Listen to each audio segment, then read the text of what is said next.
বাবা এসো খাবার খেয়ে নি। ওই পাগল হয়েছিস নাকি? আমি নিচে বসে খাবার খাবো? নিচে বসে খাবার খেলে অসুবিধা কিসের? আর তাছাড়া এটা তো রাসূলের সুন্নাত। হয়েছে হয়েছে, বাপকে জ্ঞান দেওয়া লাগবে না। যা আমার খাবার ডাইনিং টেবিলে নিয়ে যা।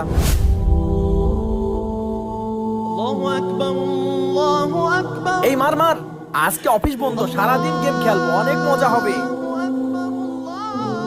বাবা আজান হয়ে গেল, চলো নামাজ পড়ে আসি। আর এখন তো একটু ফোনটা রাখো। আমি নামাজ পড়ে কি করব? আমার তো সবকিছু আছে। যা তুই নামাজ পড়। বাবা অহংকার করা ঠিক নয়। তোমার এই ধন সম্পদ, তোমার এই জীবন আল্লাহ চাইলে নিমিষেই শেষ করে দিতে পারে।